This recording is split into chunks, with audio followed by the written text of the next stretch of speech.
আজকে সবচেয়ে গুরুত্বপূর্ণ খবর, দক্ষিণবঙ্গে শুরু হলো সকাল থেকেই প্রচণ্ড ভারী বৃষ্টিপাত। বেশ কিছু এলাকায় ঘন মেঘ উঠে গেছে ইতিমধ্যেই। সুন্দরবন এলাকায় কিন্তু ভারী বৃষ্টিপাত চলবে, সেখানে প্রচণ্ড ভারী বৃষ্টিপাত কোথাও কোথাও আসবে। তার সাথে কলকাতার আশপাশে বেশ কিছু এলাকায় ভালো রকমের বৃষ্টিপাত চলবে। এবারে দক্ষিণবঙ্গে একটা ভালো রকমের বৃষ্টিপাত আসতে চলেছে ইতিমধ্যেই। আর এদিকে উত্তরবঙ্গে কিন্তু কিছুদিন ধরেই, অনেক দিন ধরেই বৃষ্টিপাত লাগাতারও চলতেছে। সেখানে কিন্তু কি পরিবর্তন আসছে আপনাদের জানাবো, একে একে ব্যাপারগুলো জানাই। আর আপনারা যারা এখনও আমার চ্যানেলটিকে সাবস্ক্রাইব করেননি, সাবস্ক্রাইব করে দিয়ে পাশে থাকুন। আর আজকে কিন্তু প্রচণ্ড ভালো বৃষ্টিপাতের সম্ভাবনা রয়েছে। তার সাথে এদিকে কিন্তু বেশ কিছু এলাকায় ভালো রকমের এই বৃষ্টিপাত চলবে। তবে কোথায় কীরকম বৃষ্টিপাত চলবে সেটা বৃষ্টিপাতের মধ্যে গিয়ে দেখাই কীরকম বৃষ্টিপাত চলবে আজকে।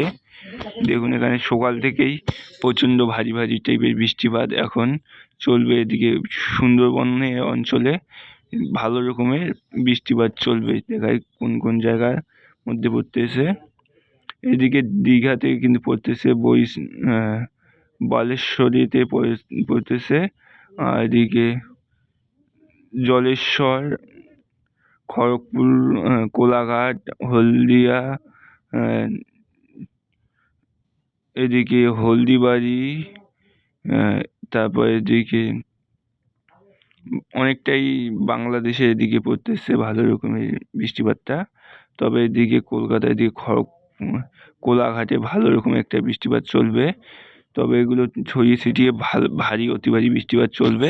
তাছাড়াও কিন্তু দক্ষিণবঙ্গের বেশিরভাগ জায়গায় কিন্তু হালকা মাঝারি, বলতে গেলে ঝিরিঝিরি বৃষ্টিপাত চলবে। কারণ পুরো দক্ষিণবঙ্গ জুড়ে মেঘ রয়েছে, যার ফলে ঝিরিঝিরি বৃষ্টিপাত বেশিরভাগ জায়গায় চলার সম্ভাবনা রয়েছে। এদিকে পুরুলিয়া, বাঁকুড়াতে একটু ভালো রকমের বৃষ্টিপাত থাকতে পারে। এদিকে দুর্গাপুরে হালকা মাঝারির মধ্যে থাকতে পারে। এদিকে কাটুয়া, বর্ধমান এবং শান্তিপুরের মাঝখানটের অংশটা যে আছে না, এই অংশটার মধ্যে একটু ভালো রকমের ভারী বৃষ্টিপাত আসবে। তবে এগুলো একটু জায়গাগুলো পরিবর্তন থাকতে পারে।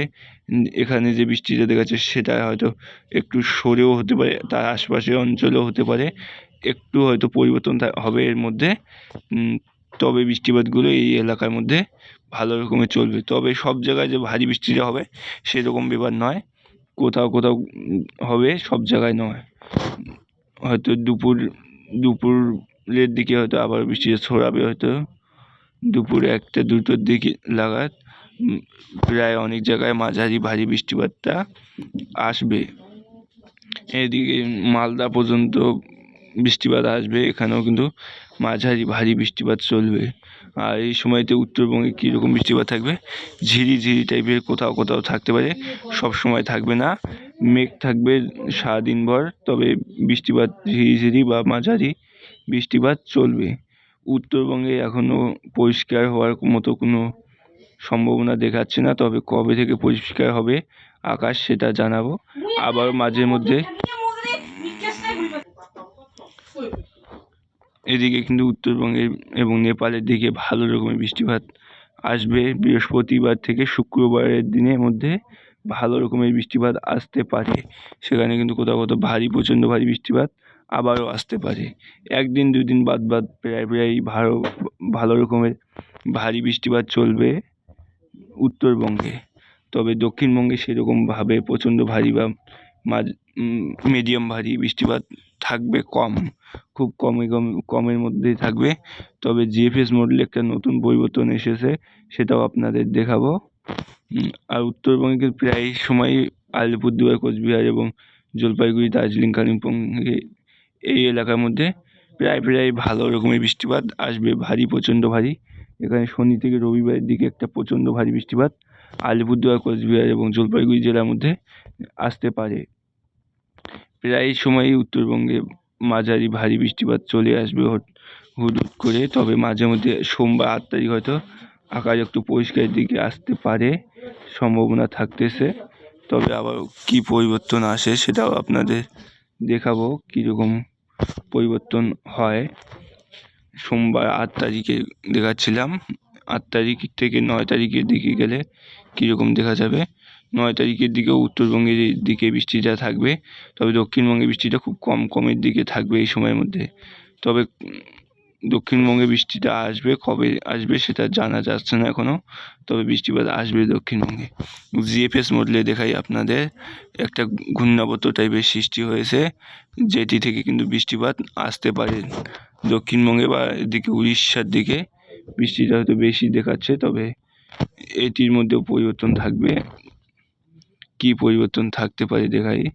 5 তারিখ 6 তারিখ শনিবারের দিকে একটা ঘূর্ণাবর্ত আকার নেবে, মায়ানমারের উপকূল থেকে ধরে আসবে, সেটি এদিকে উড়িষ্যার দিকে যাওয়ার খুবই সম্ভাবনা। উড়িষ্যার দিকেই এটা হয়তো প্রবেশ করে যাবে, উড়িষ্যার দিকেই প্রবেশ করে গেল, তারপরে এদিকে সরে গেল।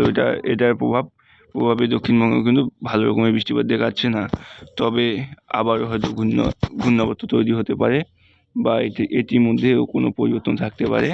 আপনাদের পরে আবারও পরিবর্তন থাকলে জানাবো কীরকম পরিবর্তন হয়েছে আর কীরকম বৃষ্টিপাত নিয়ে আসতে পারে। এটির মধ্যে বায়ুর গতিবেগ কীরকম থাকতে পারে সেই সম্পর্কেও আপনাদের দেখাবো।